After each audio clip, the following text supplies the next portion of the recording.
Hello प्यारे साथियों, क्या आप भी जो है इस बार का यूपीटीटी एग्जाम देने जा रहे हैं 2026 का। और मैथ पेपर में आप 30 में 30 प्रश्न सही करना चाहते हैं, चाहे वो आपका पेपर फर्स्ट हो या पेपर सेकंड हो, तो इस क्लास को आप जरूर देखिएगा। क्योंकि इस क्लास में हम आपको कराने जा रहे हैं यूपीटीटी परीक्षा जो आपकी 2021 में हुई थी, उसके गणित के प्रश्नों को इस क्लास में हम लोग देखने वाले हैं। हम आपको बता दें, अगर आप यूपीटीटी में बेहतरीन और शानदार स्कोर करना चाहते हैं मैथ में, तो आपको यूपीटीटी के प्रीवियस ईयर पेपर्स के क्वेश्चंस को देखने होंगे। अगर आप प्रीवियस ईयर पेपर के प्रश्नों को नहीं देखेंगे, तब आपको कैसे पता चलेगा कि यूपीटीटी में मैथ के कैसे क्वेश्चंस आते हैं। तो 2021 पेपर जो आपका निरस्त हो गई थी परीक्षा जो है, उसके प्रश्नों को देखने वाले हैं। तो चलिए क्लास को स्टार्ट करते हैं और देखते हैं किस तरह के प्रश्न जो है यूपीटीटी 2021 में पूछे गए थे। 2026 में भी कुछ इस तरह के प्रश्न आपको एग्जाम में देखने को मिल सकते हैं, क्योंकि एकदम लेटेस्ट पेपर है। अगर आप यूपीटीटी 2026 के लिए तैयारी कर रहे हैं, तो इस क्लास को पूरा कंप्लीट देख करके जाएगा। क्यों? क्योंकि हूबहू क्वेश्चन हम आपको कराने वाले हैं 2021 पेपर के। चलिए सीधे चलते हैं पेपर्स पे। ये देखिए आपका पेपर है, और जो परीक्षा आपकी हुई थी भाई 2021 में, ये परीक्षा 2021 में हुई थी, और ये प्राथमिक स्तर का पेपर है। और ये 28 नवंबर 2021 को ये परीक्षा हुई थी, और ये परीक्षा आपकी निरस्त हो गई थी। पेपर लीक होने की वजह से परीक्षा आपकी निरस्त हो गई थी। ठीक है, चलिए लीजिए देखिए, पहला प्रश्न आपके सामने यही पूछा गया था 2021 पेपर में मैथ में, और बहुत ही सिंपल प्रश्न। इतने सिंपल प्रश्न बड़ी ही आसानी से आप लगा लेंगे। देखिए कैसे लगा लेंगे। प्रश्न क्या पूछा है कि यदि 15 मजदूर एक सड़क को 48 घंटे में बनाते हैं, तो उसी काम को 30 घंटे में करने के लिए आवश्यक मजदूरों की संख्या क्या हो जाएगी। तो बहुत ही सिंपल प्रश्न है। भाई कितने मजदूर है? आप कहेंगे सर 15 मजदूर है, तो आप लिख लेंगे सर 15 मजदूर है। कितने घंटे में सड़क बनाते हैं? 48 घंटे में, इंटू 48 कर लीजिए। ठीक है, हो गया। हाँ सर, यहाँ पे बराबर का साइन लगा लेंगे। फिर कह रहा है तो उसी काम को 30 घंटे में, कितने घंटे में? यहाँ पे 30 घंटे में करने के लिए कितने मजदूरों की संख्या होगी। तो यहाँ पे हमसे मजदूरों की संख्या पूछ रहा है। बस सिंपल सा लग जाएगा। अब यहाँ पे यहाँ इंटू है, इधर अगर ये गुणे में है, इधर आएगा तो भागे में हो जाएगा। तो यहाँ पे 15 गुणे 48 हो जाएगा, और यहाँ भागे का साइन लगा लेंगे। ये भागे का साइन होता है, ठीक है। ये गुणा इधर आएगा तो भागे हो जाएगा, 30 हो जाएगा। 15 एकम 15 हो जाएगा, 15 दूना 30 हो जाएगा, 2 एकम 2 हो जाएगा, 2 दूना 4 और 2 चौको 8 हो जाएगा। यानी कितना आ गया भाई? 24 आ गया यहाँ पे हमारा। कितने मजदूर हो जाएंगे? 24 मजदूर हो जाएंगे। ये वाला ऑप्शन आपका सही हो जाएगा। अब आप कहेंगे सर इसको आपने कैसे लगा दिया? तो हम आपको बता दें, जब भी इस तरह का प्रश्न बने कि इतने मजदूर इतने घंटे इतने दिन काम करके इतने घंटे काम करते हैं, तो इतने मजदूर इतने दिन काम करके कितने घंटे काम करेंगे, तो जब भी इस तरह का प्रश्न बने, तो करना क्या रहता है इसमें। जैसे यही प्रश्न बन जाता है कि 15 मजदूर एक सड़क को 10 दिन, मान लीजिए 15 मजदूर एक सड़क को 10 दिन काम करके मान लीजिए 200 घंटा में बनाते हैं, तो आप यहाँ पे लगते 15 गुणे कितना दिन है? 10 दिन है, इनटू कितना घंटा है? यहाँ पे 48 घंटा है। फिर इसी तरीके से आगे भी आप इसको सॉल्व कर लेते आसानी से। यहाँ पे देखिए एक चीज बताता हूँ, इसका फार्मूला एक होता है M1 D1 H1 बराबर M2 D2 H2। ठीक है, M1 D1 S1 बराबर M2 D2 S2 होता है। ये फार्मूला होता है, इस पे बड़ी ही आसानी से प्रश्न लग जाते हैं। तो ये आपका पहला प्रश्न पूछा था 2021 पेपर में। चलिए देख लेते हैं अगला प्रश्न क्या आया था भाई। अगला प्रश्न देखिए कितना शानदार। अभी मैं संख्या पद्धति पढ़ा रहा था, तो मैंने आपको जो जिन लोगों ने मेरी क्लास देखी होगी संख्या पद्धति का, मैंने बताया है डिविजिबिलिटी का रूल, टेस्ट फॉर डिविजिबिलिटी का, विभाज्यता का नियम। कोई संख्या 11 से कैसे कटेगी, उसी पे क्वेश्चन आया हुआ है। ये मैंने कहा ना, टेस्ट फॉर डिविजिबिलिटी से एक क्वेश्चन बनता है भाई। प्रश्न क्या पूछा गया था कि वह न्यूनतम अंक, यानी यहाँ पे यक्स दिया, यक्स है जिसके लिए संख्या इतना 11 से विभाजित है। कह रहा है कि ये वाली संख्या, ये वाली जो संख्या है, ये 11 से विभाजित है, तो यक्स के जगह क्या होगा, एक्स के जगह क्या होगा। तो बताइए कौन सी संख्या भाई है? 3 2 4, यहाँ पे x है, फिर यहाँ पे हमारे पास है 3 4 2 है, ये हमारे पास x है। ठीक है, क्या है भाई हमारे पास? ये x है। तो कह रहा है इस यक्स के जगह क्या होगा। तो 11 का रूल हमने आपको बताया था, क्या करना होता है, पहले आप प्लेसिंग कर लिया करिए। प्लेसिंग चलिए सर प्लेसिंग कर लेते हैं। देखिए पहले स्थान पे है, देखिए ये फर्स्ट प्लेस पे है, दूसरे पे है, तीसरे प्लेस पे, चौथे पे, पांचवें पे, छठवें पे, सातवें प्लेस पे। प्लेसिंग हो गई? हाँ सर। अब आपको करना क्या होता है कि विषम स्थानों को एक साथ जोड़ लीजिए और सम स्थानों को एक साथ जोड़ लीजिए, फिर आपस में माइनस कर लीजिए। तो चलिए हम देखते हैं विषम स्थान पे कौन कौन है। तो विषम स्थान हमारा एक है, विषम संख्या एक है, तीन है, पांच है, सात है। इसके नीचे देखिए कौन कौन है। दो हमारे पास है यहाँ पे, तीन है, इसके बाद यहाँ पे क्या है, चार है, इसके बाद यहाँ पे तीन है। तो सबको आपस में जोड़ लेते हैं। टू प्लस यहाँ पे थ्री हो गया, यहाँ पे प्लस, यहाँ पे फोर हो गया, यहाँ पे प्लस थ्री हो गया। ये हो गया हमारे पास विषम स्थानों का योग। क्या है भाई? विषम स्थानों का योग करते हैं, विषम स्थानों का योग हो गया। इतना समझ में आया? हाँ सर। इसमें क्या विषम स्थानों का योग कर लिए, अब क्या करेंगे कि सम स्थानों का योग करेंगे। तो चलिए सम स्थानों को जोड़ लेते हैं। सम स्थान पे कौन कौन है यहाँ पे भाई हमारे पास? यहाँ पे देखिए सम स्थान पे दो है, यहाँ पे चार है और यहाँ पे छह है। तो इसके नीचे कौन है भाई? यहाँ पे चार है और यहाँ पे एक्स है। तो लिख लेंगे चार प्लस यहाँ पे ये एक्स हो गया और यहाँ पे दो हो जाएगा, प्लस क्या कर लेंगे, दो हो जाएगा। अब क्या करते हैं, करते क्या है हम लोग कि विषम स्थानों का योग ये हो गया हमारे पास, और ये हमारे पास क्या हो गया, सम स्थानों का योग हो गया। क्या हो गया? सम स्थानों का योग हो गया। फिर दोनों को आपस में घटाते हैं। क्या करते हैं? घटा लेते हैं। तो चलिए जोड़ लेते हैं। तीन, दो और तीन, पांच, चार, नौ, नौ तीन, 12। ये हो गया 12 बराबर यहाँ पे ये कितना भाई, चार और ये दो, छह। ठीक है, ये क्या हो गया भाई, यहाँ पे माइनस कर लेते हैं और ये हो जाएगा छह प्लस क्या हो जाएगा हमारे पास, एक्स हो जाएगा। छह प्लस क्या हो जाएगा हमारे पास, एक्स हो जाएगा। अब हम लोग करेंगे क्या, यहाँ पे हम ऐसा क्या रखें, अब एक से ध्यान से समझना है। यह संख्या 11 से कटेगी, कोई संख्या 11 से कटती है उसका क्या नियम होता है। सबसे पहले प्लेसिंग कर लेते हैं। हाँ सर प्लेसिंग कर लेते हैं। प्लेसिंग करने के बाद क्या करना होता है कि सम विषम स्थानों का योग इधर कर लिए, इधर सम स्थानों का योग, दोनों को आपस में क्या कर लेते हैं, घटा लेते हैं। घटाने के बाद ये जो सारा प्रोसेस है, इसके बाद इसका जो वैल्यू है, इसका जो मान है, जीरो आना चाहिए या 11 का गुणा जाना चाहिए, तभी वो 11 से कटेगा। क्या आना चाहिए, विषम स्थानों का योग में से सम स्थानों का योग घटाने पे जीरो आना चाहिए या 11 का कोई पहाड़ा आना चाहिए, 11 आना चाहिए, 22 आना चाहिए, 33 आना चाहिए, तब वो संख्या 11 से विभाज्य हो जाएगी। तो अब हमको ये बताइएगा, यहाँ पे 12 है, यहाँ पे माइनस है, यहाँ पे ऐसा क्या रख दे, ऐसा हम यहाँ पे क्या रख दें कि ये भी 12 बन जा, ताकि 12 में से 12 को घटा दे तो जीरो आ जाए।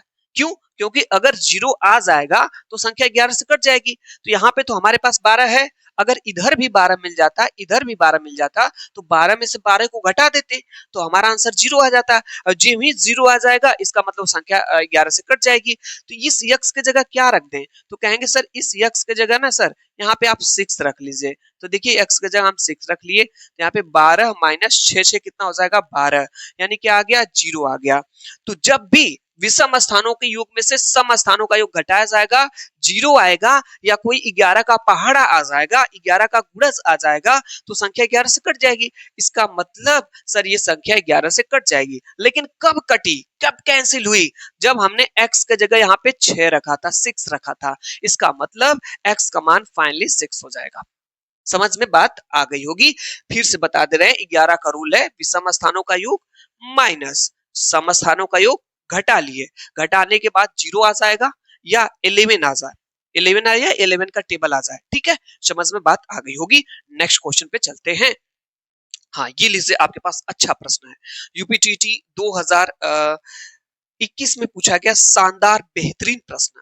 एक वृत्त और उसके अंदर बनने वाला अधिकतम बड़े वर्ग के क्षेत्रफल का अनुपात होता है। ठीक है, एक वृत्त है भाई, एक वृत्त है, मान लीजिए ये आपके पास वृत्त है, इस वृत्त, यहाँ पे एक वृत्त बना लिया, फिर कह रहा है उसके अंदर बनने वाला अधिकतम बड़े वर्ग का क्षेत्रफल, इसके अंदर वर्ग बनाना है, तो इसके अंदर जितना ज्यादा आप अधिकतम बना सकते हैं वर्ग। ठीक है, वर्ग हमने बना लिया, यहाँ पे वर्ग बना लिया। तो कह रहा है यहाँ पे कि इस वृत्त का क्षेत्रफल बटे वर्ग का क्षेत्रफल, वर्ग का क्षेत्रफल का अनुपात, ये अनुपात का साइन है, क्या होगा अनुपात? तो इसका सही आंसर क्या हो जाएगा? पहला ऑप्शन है वृत्त की त्रिज्या के समानुपाती होगा, वृत्त पर निर्भर नहीं होगा, वर्ग की भुजा के समानुपाती होगा, वर्ग के विकर्ण के बराबर होगा। बताएं भाई क्या हो जाएगा सही आंसर? राइट आंसर बताना है। तो देखिए एक चीज है भाई, इसको आप हाँ, वैसे तो सॉल्व करेंगे तो आएगा ही, लेकिन आप इसको जान लीजिए कैसे। जब भी कोई एक वृत्त हो, बड़ा सा वृत्त हो, उसके अंदर, उस वृत्त के अंदर कोई बड़ा सा आप वर्ग बना रहे हैं, कोई बड़ा सा आप क्या बना रहे हैं? वर्ग बना रहे हैं, अधिकतम वर्ग। तो उस वृत्त का क्षेत्रफल, उस वृत्त का क्षेत्रफल अपान जो आपके पास वर्ग है उसका क्षेत्रफल जो है का जो अनुपात होता है वृत्त पर निर्भर नहीं होगा। यही ऑप्शन आपका सही हो जाएगा, याद कर लीजिए। इसका जो आंसर हो जाएगा ये हो जाएगा वृत्त पर निर्भर नहीं होगा, वृत्त पर निर्भर नहीं होगा, याद कर लेना है। ठीक है, बाकी सॉल्व करेंगे तो आएगा ही आंसर। ठीक है, चलिए भाई यूपीटीटी 2011 का भाई एक सॉरी 2021 का एक एक प्रश्न महत्वपूर्ण है भाई।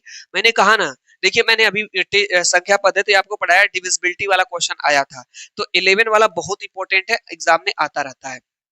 ये देखिए बहुत ही सिंपल प्रश्न है, क्या कह रहा है?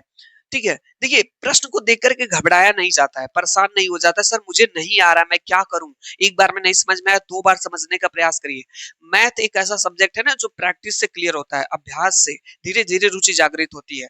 समझने का प्रयास करिए प्रश्न क्या कह रहा है। ठीक है, चलिए भाई कह रहा है यहाँ पे कि यदि 102.7 को P बटे Q के न्यूनतम रूप में व्यक्त किया जाए तो Q का मान है। तो चलिए यहाँ पे दिया है ना 102.7 दिया है, इसको कैसे बनाना है? P बटे Q के रूप में बनाना है, यानी हमको ऐसा बनाना है इसको P बटे Q के रूप में। तो चलिए इसको बनाते हैं। यहाँ पे 102 है, अब इसको भिन्न में बदलते हैं, इस दशमलव को रहने दीजिए, यहाँ पे हटा दीजिए, यहाँ पे 7 लिख लीजिए अपान। अब हम लोग करेंगे क्या, जहां पे पॉइंट था, जहां पे पॉइंट था वहां पे 1 लिख लेंगे, और यहाँ पे जहां पे 7 है वहां पे 0 लिख लेंगे। भाई किसी भी चीज को भिन्न में कैसे बदलते हैं? दशमलव कोई संख्या, जैसे हमने लिखा 3.596 है, इसको आपको चेंज करना है। तो सबसे पहले आप दशमलव हटा दीजिए, सबसे पहले क्या करिए, दशमलव को आप हटा दीजिए। चलिए सर दशमलव हटा लिए आपने कहा तो हाँ, इसके बाद अपान का साइन लगाइए, जहां पे पॉइंट है दशमलव वहां पे 1 लिखिए, और यहाँ पे पीछे 3 लोग हैं तो 3 को 0 बढ़ा दीजिए। सेम वही काम हमने यहाँ पे किया, जहां पे पॉइंट था वहां पे 1 लिखा, पीछे एक लोग थे बढ़ा दिया। ठीक है, अब हमको एक चीज ये बताइए कि हमसे किसका मान पूछ रहा है? Q का। तो यहाँ P का मान तो 1027 है, और Q का मान क्या हो जाएगा? 10 हो जाएगा। Q का मान कितना हो जाएगा? 10 हो जाएगा। तुलना कर लेंगे तो ऑप्शन नंबर 20 द करेक्ट। बताइए 1 नंबर का क्वेश्चन था, कितना सिंपल और आसान क्वेश्चन पूछा गया था। ऐसा ना लगता है कि सर बहुत कठिन क्वेश्चन पूछता है, नहीं पूछता है। मैं तो आपके सामने पेपर करा रहा हूं ना, पेपर है 2021 का, इसमें क्या था क्वेश्चन में बताइए। अब यहाँ पे कहा था सर न्यूनतम, न्यूनतम का मतलब इसको कैंसिल करना होता है, तो ये कैंसिल ही नहीं होगा, 1027/10 ये खुद ही सबसे न्यूनतम है। ठीक है, तो यहाँ पे P का मान 1027, Q का मान यहाँ पे 10 हो जाएगा तुलना करने पे। सिंपल सी बात है, ऑप्शन नंबर 20 तक करेक्ट हो जाएगा। ये लीजिए यूपीटीटी 2011, ये थोड़ा सा जानदार शानदार बेहतरीन क्वेश्चन था। ठीक है, लेकिन फिर भी सिंपल क्वेश्चन है। यहाँ पे कह रहा है कि 600 रुपए साधारण ब्याज की दर से 4 वर्ष में 720 रुपए हो जाता है, यदि ब्याज की दर 2% बढ़ा दिया जाए तो यह धन कितना हो जाएगा? देखिए इससे क्वेश्चन को बताने से पहले मैं आपको 3 चीज बताता हूं। अगर ये तीनों चीजें आप समझ गए तो समझ लीजिए इस तरह का क्वेश्चन कोई भी आएगा आप लगा लेंगे। सबसे पहले ध्यान से समझिएगा, 3 चीज बताता हूं आप लोगों को। एक होता है मूलधन। मूलधन, ये मूलधन क्या होता है? मूल मतलब होता है धन, मतलब धन, जो हमारे पास धन होता है, जो हमारे पास धन होता है उसको मूलधन कहते हैं। चाहे हमारे पास 10 रुपए हो, 20 रुपए हो, 50 रुपए हो, 100 रुपए हो, चाहे कितना भी हो, ठीक है, ये हमारा मूलधन होता है। ठीक है, ये हम लोगों का मूलधन होता है, समझ गए होंगे, जो पैसा हमारे पास होता है, जो अमाउंट हमारे पास होता है। फिर इसी मूलधन को हम लोग ले जाकर के बैंक में जमा करते हैं, वहां पे जो है जमा कर देते हैं। भाई इसी मूलधन को बैंक में लेकर डिपॉजिट जमा कर देते हैं, तो जो हमारे पास पैसा अमाउंट होता है उसी को ले जाकर के वहां पे जमा करते हैं, वो हमारा मूलधन होता है। फिर इसी मूलधन पे जो है आपका लग जाता है, क्या था हमारे पास? मूलधन था, इसी को हमने बैंक में ले जाकर के जमा कर दिया। फिर इस पे बैंक हमको क्या देता है? ब्याज देता है। क्या देता है? ब्याज देता है। ब्याज देने के बाद कुछ समय बाद हमें जरूरत पड़ती है, 1 साल 2 साल 4 साल बाद, तो हम जाकर के निकाल लेते हैं, वो हमारा मिश्र धन हो जाता है। क्या होता है? मिश्र धन हमारा हो जाता है। मिश्र धन क्या होता है? मूलधन प्लस ब्याज इक्वल टू मिश्र धन। मिश्र धन जो पैसा हो जाता है, जो पैसा बन जाता है ब्याज लगने के बाद, जो अमाउंट रहता है उस पे ब्याज लगा, जो बना वो आपका मिश्र धन हो गया। ठीक है, तो ये मिश्र धन, तो फार्मूला भी तो बन गया, मिश्र धन बराबर होता है मूलधन प्लस ब्याज। क्या शानदार फार्मूला है। ठीक है, फार्मूला भी याद नहीं करने का पड़ा है। मिश्र धन कैसे बनता है? जो हम पैसा बैंक से लेकर के वापस आते हैं कुछ दिनों बाद, तो वो हमारा मिश्र धन होता है। तो उसमें मूलधन जो हमारा पैसा रहता है प्लस उसमें ब्याज लग करके जो है जो भी अमाउंट हमें मिल जाता है।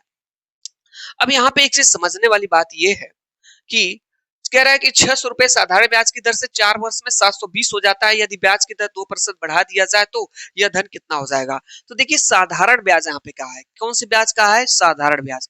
तो साधारण ब्याज का एक फार्मूला होता है। क्या फार्मूला होता है? यहाँ पे समझ लीजिए, साधारण ब्याज बराबर होता है मूलधन गुणे दर गुणे समय बटा 100।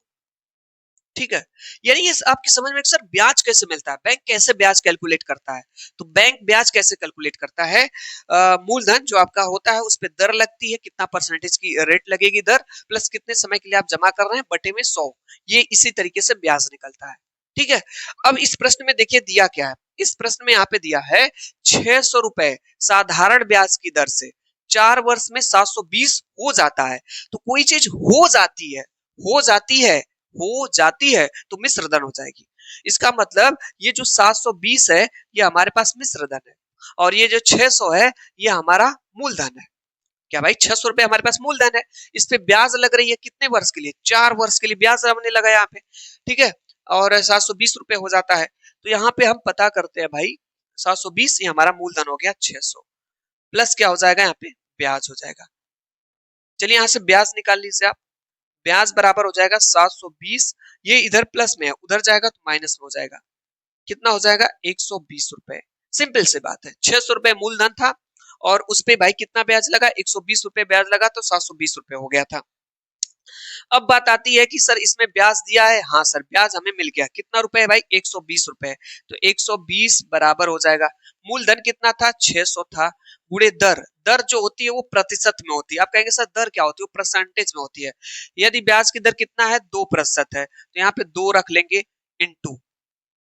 ठीक है, अच्छा सॉरी सॉरी, यहाँ पे अभी दर को नहीं रखेंगे, रेट हमारी आ रही रहेगी, इनटू समय कितना था? 4% बटे क्या हो जाएगा? 100 हो जाएगा।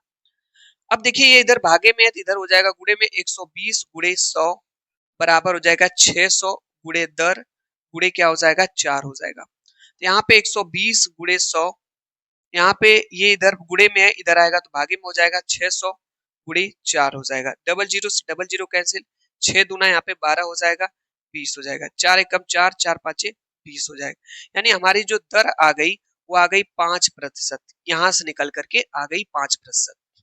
ठीक है, फिर से समझ लेते हैं। यहाँ पे ये तो समझ में आ गया होगा, फार्मूला होता है साधारण ब्याज बराबर मूलधन गुणे दर गुणे समय होता है। जो हमारे पास अमाउंट पैसा होता है वो मूलधन होता है, इस पे बैंक ब्याज देता है, जो पैसा हो जाता है वो आपका मिश्र धन होता है। तो जब हमने प्रश्न को पढ़ा कि 600 रुपए हमारा मूलधन था, हाँ सर 600 रुपए मूलधन था, इसके बाद साधारण ब्याज की दर से इस पे 4 वर्ष में 720 हो जाता है, मूलधन हमारा कितना हो गया? 720 हो गया। यहाँ से हम ब्याज निकाल लेंगे, ब्याज कितने का लगा? 120 का लगा। 600 रुपए मूलधन था, 120 रुपए ब्याज मिला तो हमारे 720 रुपए हुआ था। ठीक है, तो ब्याज हमारे यहाँ पे पता चल गया। तो यहाँ पे ब्याज की जगह हम रख लेंगे 120 बराबर मूलधन 600, दर हमें नहीं पता है, इनटू समय यहाँ पे दिया था 4। ठीक है, तो यहाँ से दर हम निकालिए 5%, यहाँ से दर कितना निकाल लिया हम? जो है 5%। अब प्रश्न आगे कह रहा है कि यदि ब्याज की दर 2% बढ़ा दिया जाए, तो ब्याज की दर इसमें क्या कर रहा है कि 2% बढ़ा दे रहा है, तो अब कितना प्रतिशत हो जाएगा? 7% हो जाएगा। पहले 5% थी जब हम लोग निकाले हैं, तो प्रश्न ने कहा कि ब्याज की दर 2% बढ़ा दीजिए, लीजिए भाई 2% बढ़ा दिए, 7% हो गया। तो है कि अगर 2% बढ़ा दिया जाए तो यह धन कितना हो जाएगा? तो कोई चीज हो जाती है तो आपका मूलधन होती है, सॉरी मिश्र धन होती है, तो हमसे मिश्र धन पूछ रहा है। तो फार्मूला लगा लेंगे, एसआई बराबर होता है P into R into T बटे क्या होता है? 100 होता है। तो बताइए मूलधन कितना था? 600 रुपए इंटू आर, रेट अब कितना है? 7, इंटू टाइम कितना है? 4 बटे 100 हो जाएगा। कैंसिल कर देंगे, डबल जीरो से डबल जीरो कैंसिल हो जाएगा। यहाँ पे 7 छह कितना हो जाएगा 42, गुणे यहाँ पे क्या हो जाएगा 4, 4 दूना 8, 4 चौक को 16 हो जाएगा। ठीक है, चलिए भाई, तो यहाँ से जो ब्याज निकल करके आ गई 168 रुपए निकल करके आ गई। तो मूल मिश्र धन निकालने के लिए क्या होता है, मिश्र धन हमसे पूछ रहा है अब जो है, तो मिश्र धन बराबर होता है मूलधन, मूलधन कितना आ जाएगा 600। अब ब्याज कितनी आ गई, ब्याज आ गई 168 रुपए।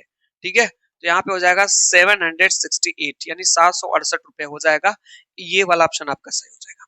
तो इस तरह से इसको लगा लेंगे। ठीक है, कुछ है नहीं प्रश्न में, बस आप एक चीज समझ जाएंगे, एक फार्मूला होता है SI बराबर P into R into T बटे 100 होता है। मूलधन क्या होता है, ब्याज क्या होता है, मिश्र धन, आपको समझ में आ गया होगा। चलिए भाई आगे चलते हैं इस क्वेश्चन को।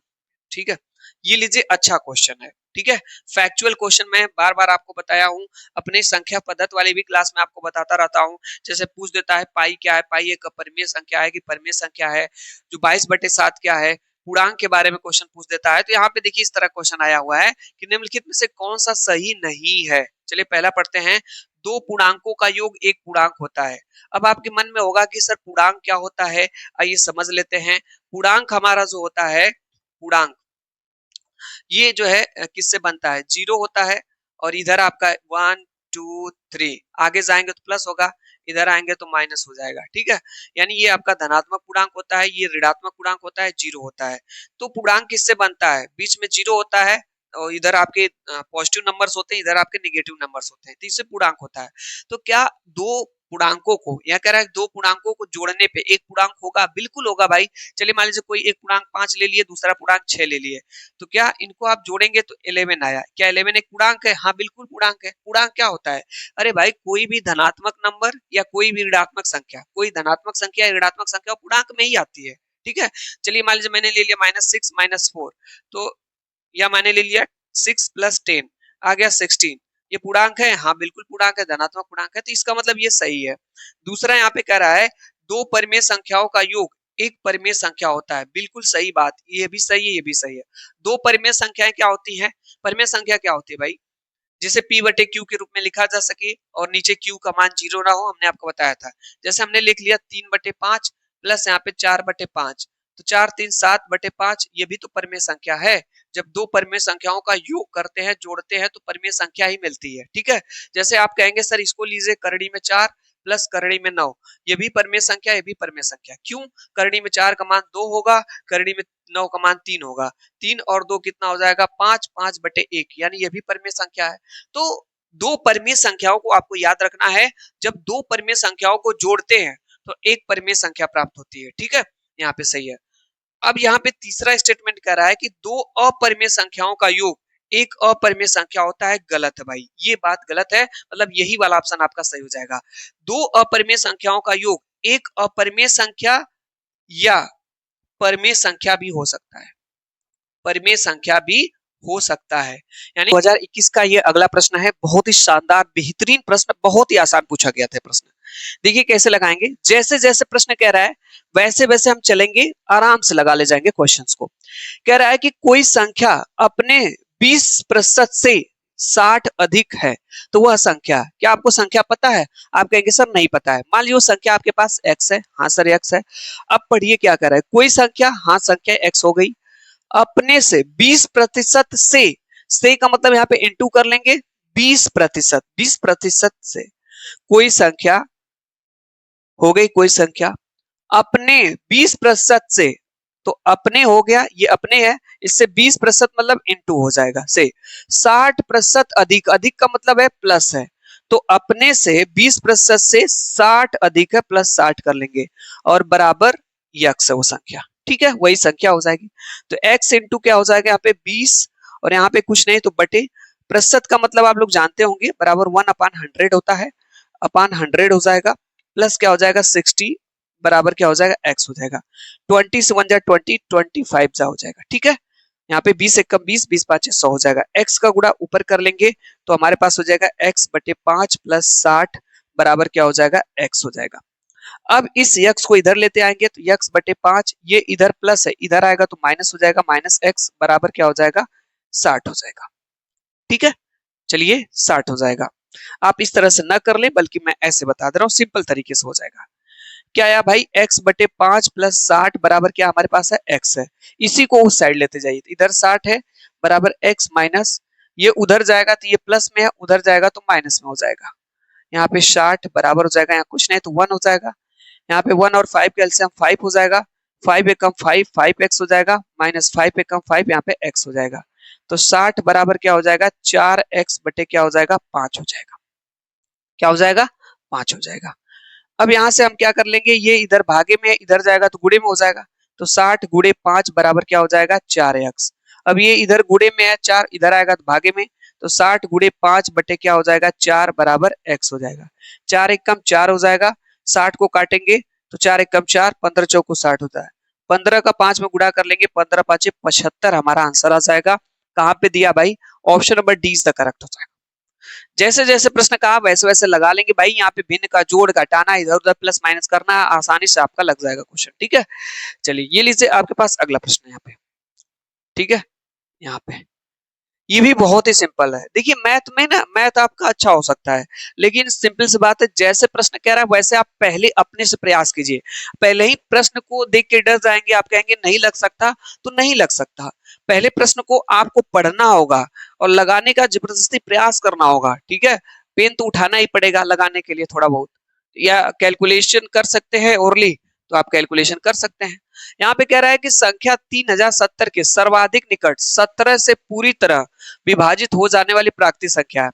यानी कह रहा है कि 3017 के आसपास वह कौन सी संख्या है जो 17 से भाग देने पे पूरी तरीके से कट जाएगी। 3077 के आसपास वो कौन सी संख्या है जो 17 से भाग देने पे पूरी तरीके से कट जाएगी। 3060 होगी, 3070, 3077 या 3068। तो हम लोग एक काम करते हैं कि इस 17 का भाग पहले इसमें दे करके देखते हैं। ठीक है, क्या 3070 कट रहा है कि नहीं, क्योंकि ऑप्शन में है। चलिए 17 एक कम 17 हो जाएगा यहाँ पे। चलिए सर यहाँ पे घटा लेंगे तो 17 दूना 34 तो ज्यादा हो जाता था, यहाँ पे 3 हो जाएगा, यहाँ पे 2 में से 1 जाएगा, 1 हो जाएगा। फिर यहाँ पे 7 को उतार लेंगे, हाँ सर 17 वाटे कितना होता है, 136। यहाँ पे 136 कट जाएगा, कट जाएगा, यहाँ पे क्या हो जाएगा, 1 हो जाएगा। यहाँ पे क्या हो जाएगा, 1। आप हमको एक चीज ये बताइए कि अगर हम जीरो को यहाँ पे लाएंगे, यहाँ पे मान लीजिए जीरो को हम यहाँ पे ला रहे हैं, तो यहाँ पे कौन सी ऐसी संख्या होती जो 17 से कट जाती। इस जीरो के जगह, इस जीरो के जगह हम कौन सी ऐसी संख्या रख दें जो 17 से कट जाएगी। तो आप कहेंगे सर इस जीरो को अगर आप 7 से बदल लेंगे ना तो डेफिनेटली कट जाएगा। तो यहाँ पे 10 के जगह क्या हो जाएगा, हमारा 1 तो रहेगा ही, जीरो की जगह 7 करेंगे 17, इसका मतलब तब 17 एकम 17 हो जाएगा। ठीक है, यानी यहाँ पे, यानी जहां हमारा जीरो था वहां पे क्या होना चाहिए, 7 होना चाहिए। यानी यहाँ पे अगर 7 रहता ना तो पूरी तरीके से संख्या कट जाएगी, यही वाली संख्या हो जाएगी। Option number C is the correct हो जाएगा। Option number C is the correct हो जाएगा। Option number C is the correct. ठीक है, चलिए आगे चलते हैं। ये लीजिए आपके पास अगला प्रश्न, ये तो बहुत ही सिंपल प्रश्न है। मैंने कहा ना जो 30 प्रश्न आएंगे ना उसमें से लगभग 5 से 7 प्रश्न ही बहुत ज्यादा कठिन आएंगे, बाकी सभी प्रश्न आपकी बहुत आसान है। अगर हमारे क्लास से भी डेली आप जुड़े हैं ना, आप हर क्वेश्चन को सही कर ले जाएंगे। क्यों, क्योंकि भाई देखिए ये प्रश्न कितना आसान है, आप खुद सही कर लेंगे। अगर आप हमारे क्लास से नहीं भी जुड़ते हैं, अगर आप डेली अभ्यास अपने से भी करते हैं, ठीक है, तो भी आप सही कर ले जाएंगे, आसानी से क्वेश्चन को सही कर लेंगे। बट अपने ऊपर विश्वास रखिए, अब प्रश्न को ट्राई करिए लगाने का। एक बार में नहीं, नहीं आ रहा है कि नहीं सर मुझे नहीं आ रहा है, नहीं नहीं नहीं, प्रयास करना पड़ेगा, उसको देखिए समझिए, थोड़ा सा माइंड लगाइए, उसमें डूबना पड़ेगा प्रश्न में, तब लगेगा मैथ। मैथ ऐसा सब्जेक्ट है ना कि पहले ही देख करके आप डर जाएंगे तो कुछ नहीं होगा। प्रयास करिए, देखिए कितनी सिंपल से लग जाएगा। कह रहा है कि क्रय मूल्य और विक्रय मूल्य का अनुपात 5:4 है, तो हानि प्रतिशत बताइए। देखिए कह रहा है क्रय मूल्य और हमें क्या क्या है, विक्रय मूल्य का अनुपात। अनुपात का मतलब होता है बटे, क्या होता है, बटे, तो बटे का ऐसा साइन लगा लें। तो कह रहा है क्रय मूल्य और विक्रय मूल्य का अनुपात है, तो क्रय मूल्य लिख लिए और हम लिख लिए यहाँ पे विक्रय मूल्य, और बीच में हमने ये लगा लिया आपके पास अनुपात, ये अनुपात का साइन लगा लिया। कितना दिया है प्रश्न में, प्रश्न खुद कह रहा है कि क्रय मूल्य और विक्रय मूल्य का अनुपात 5:4 है, 5:4 है। ठीक है, समझ में आई इतनी बात, हाँ सर समझ में आ गई। अब हम आपको, आप हमको ये बताइए कि अगर वह क्रय, क्रय का मतलब होता है खरीदना, क्रय का मतलब क्या होता है, खरीदना, मतलब इसको कॉस्ट प्राइस बोलते हैं। क्या बोलते हैं, कॉस्ट प्राइस बोलते हैं, और बेचने को क्या बोलते हैं, सेलिंग प्राइस। ये सेलिंग प्राइस है, ठीक है। आप लोग हमको एक चीज बताइए, कोई चीज आपने 5 की खरीदी है, यहाँ पे क्रय मूल्य आपका 5 है, विक्रय मूल्य कितना है, 4 है। आपने 5 का खरीदा और 4 में सेल कर दिया। 5 का आपने खरीदा और 4 का आपने सेल किया है, तो आपको लाभ हुआ कि हानि? कहेंगे सर हानि हुई, 5 का खरीदे तो सर 4 ही का बेच दिए, कितने की हानि हुई? आप कहेंगे सर 1 की हानि हुई। कितने की हानि हुई? 1 की हानि हुई। 5 का खरीदे थे, 4 का बेचे, मतलब 1 की हानि हुई। और आप बताइए किससे हानि हुई? तो आप कहेंगे सर क्रय मूल्य से हानि हुई। या आप एक चीज और समझिए, 5 का खरीदे, 4 का आपने बेचा, हानि कितने की हुई? 1 की हुई। और हमेशा नीचे जानते किसको रखा जाता है? हमेशा नीचे आपको सीपी को रखा जाता है। किसको रखा जाता है? सीपी मतलब क्रय मूल्य को रखा जाता है। फिर से समझ लेते हैं, 5 का खरीदे थे, 4 का हमने बेच दिया। हमसे क्या पूछ रहा है? हानि प्रतिशत पूछ रहा है। तो हानि प्रतिशत निकालने के लिए क्या होगा? हानि प्रतिशत निकालने के लिए ऊपर हानि होती है, कितने की हानि हुई? 1 की हानि हुई, बटे का साइन। किससे हानि हुई? पता चला सर क्रय मूल्य से हानि हुई। यानी हमेशा सीपी नीचे लिखा जाता है। नहीं पता है तो 5 यहाँ पे लिख लेंगे हम, ठीक है। और प्रतिशत में बदलने के लिए गुणे 100 कर देंगे। तो 5 एकम 5, 5 दूना 10, यानी 20% का हमें लॉस हो गया। Finally option number A is the correct हो जाएगा। इस तरह से लगा लेंगे, ठीक है। चलिए भाई, ये लीजिए आपके पास अगला प्रश्न। ये है आपके पास अगला प्रश्न, थोड़ा सा पानी पी लें। ठीक है, हाँ नहीं है, कोई बात नहीं। चलिए, कह रहा है कि यदि किसी घन का विकर्ण, बहुत ही सिंपल प्रश्न है, कह रहा है कि यदि किसी घन का विकर्ण 8 करड़ी में 3 सेंटीमीटर है तो उसका पृष्ठीय क्षेत्रफल हो जाएगा। देखिए, यह जो क्वेश्चन पूछा है ना, अगर आपको फार्मूला नहीं पता है तो लगाने में आपको प्रॉब्लम हो सकती है। तो देखिए कैसे लगा लेंगे, जैसे जैसे प्रश्न कह रहा है वैसे वैसे हम लोग लगा लेंगे। कह रहा है इसका क्या पूछ रहा है हमसे? पृष्ठीय क्षेत्रफल पूछ रहा है। पृष्ठीय क्षेत्रफल, क्या आपको पता है इसका पृष्ठीय क्षेत्रफल क्या होता है? घन का घन क्या होता है? वर्ग है, ये एक और वर्ग बना लीजिए, ये हमारे पास घन है। ये हमारे पास क्या है? क्यूब है, घन है। घन की सभी भुजा आपस में बराबर होती है। तो घन का पृष्ठीय क्षेत्रफल क्या होता है? तो घन का जो पृष्ठीय क्षेत्रफल होता है वो होता है आपका 6a²। क्या होता है? 6a² होता है। क्या होता है? 6a²। अगर ए का मान हमें कहीं से मिल जाता है, ए का मान, ए क्या होता है? ये भुजा है, इसकी साइड्स है, ये सभी भुजाएं हैं इसकी ए जो है, ठीक है। अगर ए का मान कहीं से हमको मिल जाता तो हमारा पृष्ठीय क्षेत्रफल आ जाता। लेकिन सर ए का मान कहां से मिलेगा? मिलेगा, मिलेगा, यही तो दिया है प्रश्न में यहाँ पे। अब आप कहेंगे सर किसी घन का विकर्ण दिया है 8 करड़ी में 3 सेंटीमीटर, लेकिन हम लोग जानते हैं घन के विकर्ण का एक फार्मूला। घन के विकर्ण का फार्मूला होता है करड़ी में 3 इंटू ए। नहीं पता तो जान लीजिए, घन के विकर्ण का फार्मूला करड़ी में 3 इंटू ए। लेकिन प्रश्न कर रहा है घन का विकर्ण 8 करड़ी में 3 है, तो मतलब दोनों बराबर है। हम लोग जानते हैं करड़ी में 3 है, और ये कह रहा है 8 करड़ी में 3 है, मतलब दोनों आपस में बराबर हो जाएंगे। तो यहाँ पे करड़ी में 3 इंटू ए बराबर 8 करड़ी में 3 हो जाएगा। अब हम आपको एक चीज बताएं, यहाँ कुछ नहीं तो गुणे का रूप में समझा जाएगा। इस करड़ी में 3 से ए वाला करड़ी में 3 कट जाएगा, तो ए बराबर क्या हो जाएगा? 8 हो जाएगा। यही तो चाहिए था। हाँ सर, तो 6 इंटू 8 का स्क्वायर, यानी 6 इंटू 8 इंटू 8 हो जाएगा, ठीक है। 8 8 जा कितना होता भाई? 8 8 जा 64 होता है। गुणा कर लीजिए, 6 4 जा 24, कैरी 2, और 6 6 जा 38, और 2 38, 38 आपका आ जाएगा। ये सेंटीमीटर स्क्वायर 384 किसी ऑप्शन में है, यहाँ पे दिया है। तो दो फार्मूला, घन के विकर्ण का फार्मूला नोट कर लीजिएगा, करड़ी में 3 इंटू ए होता है, और घन के पृष्ठीय क्षेत्रफल का फार्मूला 6a² होता है। इस पे लगा लेंगे, हमारा आंसर यहाँ पे आ जाएगा, ठीक है। चलिए भाई, अब इसके आगे का जो क्वेश्चन है, जो 20 क्वेश्चन है, उसको हम अगली क्लास में करा देंगे, ठीक है। 10 ही क्वेश्चन इस पे करा पाए हैं।